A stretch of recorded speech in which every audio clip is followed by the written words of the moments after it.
Hi అండి, welcome back to మీ Najma's kitchen. ఈరోజు రెసిపీలో రెస్టారెంట్స్లో అలాగే ధాబాలో ఫేమస్ అయిన వెజ్ మరాఠా రెసిపీ ఎలా ప్రిపేర్ చేసుకోవాలో చూపిస్తానండి. ఈ రెసిపీ నాన్, చపాతీ, పుల్కా వాటిల్లోకి చాలా బాగుంటుందండి. ఫస్ట్ అయితే మసాలా ప్రిపేర్ చేసుకుందాము.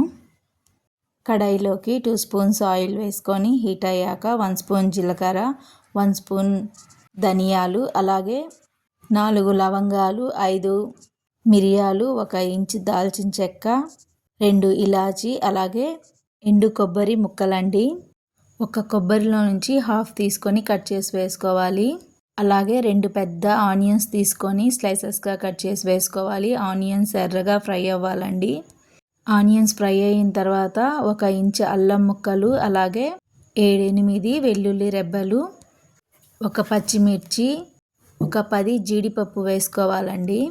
జీడిపప్పు వేసిన క్లిప్ మిస్ అయిపోయింది. అలాగే 7-8 ఎండుమిర్చి, 3 టమాటాలు కట్ చేసి వేసుకోవాలి. ఇందులోనే 1 స్పూన్ నువ్వులు, 1 స్పూన్ గసగసాలు, అలాగే టేస్ట్కి సరిపడా సాల్ట్ వేసుకొని టమాటాలు సాఫ్ట్గా ఉడికేంత వరకు కుక్ చేసుకోవాలండి.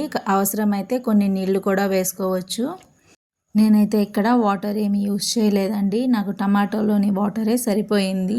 ఈ ఇంగ్రీడియంట్స్ అన్నీ బాగా చల్లారాక మిక్సీ వేసుకోవాలండి. బాగా ఫైన్ పేస్ట్ చేసుకోవాలి. ఇప్పుడు స్టవ్ మీద ఇంకొక కడాయిలో డీప్ ఫ్రైకి ఆయిల్ వేసుకొని ఆయిల్ హీట్ అయ్యేలోపు కోఫ్తాకి ప్రిపరేషన్ చేసుకుందామండి. ఇక్కడ నేను చిన్న సైజు 3 ఆలుగడ్డలు తీసుకొని ఉడికించుకున్నాను. వాటిని ఇలా తురిమి పెట్టుకుంటున్నానండి.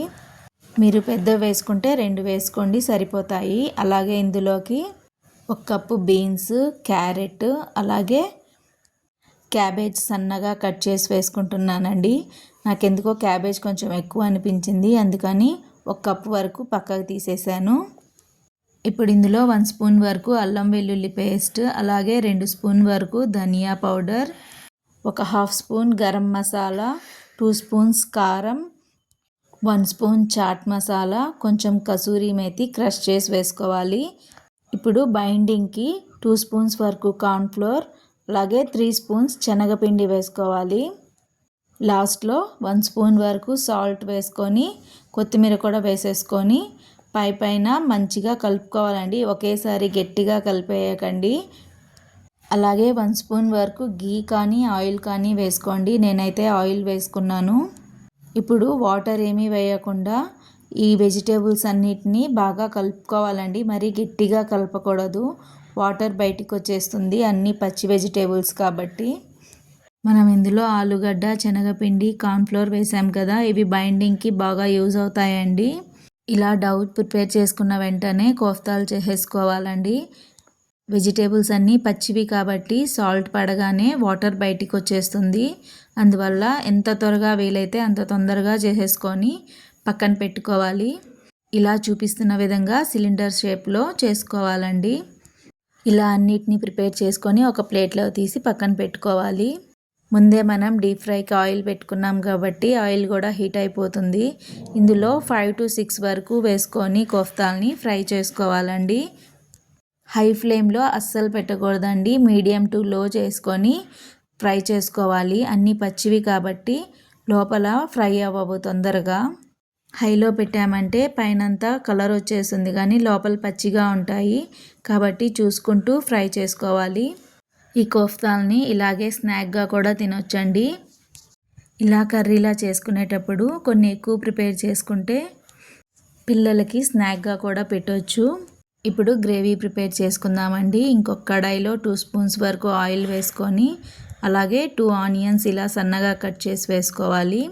ఆనియన్స్ బ్రౌన్ కలర్లో ఫ్రై అవ్వాల్సిన అవసరం లేదండి, కొంచెం ఫ్రై అయితే సరిపోతుంది. ఇప్పుడు ఇందులో 1 స్పూన్ వరకు అల్లం వెల్లుల్లి పేస్ట్ వేసి పచ్చివాసన పోయేంత వరకు ఫ్రై చేసుకొని మనం ముందుగా ఫ్రై చేసి మిక్సీ వేసుకున్న మసాలా ఉంది కదా, అది వేసేసుకొని వాటర్ ఏమీ వేయకుండా ఆయిల్లోనే 20 minutes వరకు ఫ్రై చేసుకోవాలండి. మసాలా ఎంత ఫ్రై అయితే అంత టేస్ట్ వస్తుంది కర్రీకి.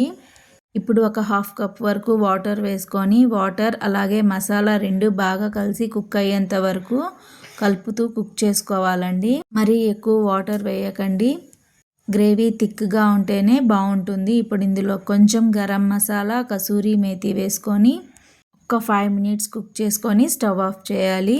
గ్రేవీ కన్సిస్టెన్సీ ఇలా ఉండాలండి. నేనైతే కర్రీని ఇలా సర్వ్ చేసుకుంటున్నానండి. మసాలా అంతా వేసేసుకొని మసాలా పైన మనం ఫ్రై చేసి పెట్టుకున్న కోఫ్తాల్ని వేసేసుకొని వాటిపైనుంచి కొంచెం కొత్తిమీర వేసుకుంటున్నాను. ఈ కర్రీలో మనం ప్రిపేర్ చేసుకున్న గ్రేవీ డిఫరెంట్ టైప్స్గా కర్రీస్లోకి యూజ్ చేసుకోవచ్చండి. ఇదే గ్రేవీలో పన్నీర్ ఫ్రై చేసి వేసుకోవచ్చు, అలాగే ఎగ్స్ని బాయిల్ చేసి వేసుకోవచ్చు, ఇంకా మిక్స్డ్ వెజిటేబుల్ కర్రీలా కూడా యూజ్ చేసుకోవచ్చండి. అంతే అండి, రెస్టారెంట్ స్టైల్ అలాగే దాబా స్టైల్లో వెజ్ మరాఠా ప్రిపేర్ అయిపోయింది. మరి ఈ రెసిపీ మీరు కూడా తప్పకుండా ట్రై చేసి ఎలా వచ్చిందో కామెంట్ చేయండి. అలాగే ఈ వీడియోకి చిన్న లైక్ ఇచ్చి మీ ఫ్రెండ్స్ అండ్ రిలేటివ్స్కి షేర్ చేయండి. కొత్తగా చూస్తున్న వాళ్ళు మన ఛానల్ నజ్మాస్ కిచెన్కి సబ్స్క్రైబ్ చేసుకోండి. మళ్ళీ మరొక మంచి రెసిపీతో కలుసుకుందామండి. Thank you for watching.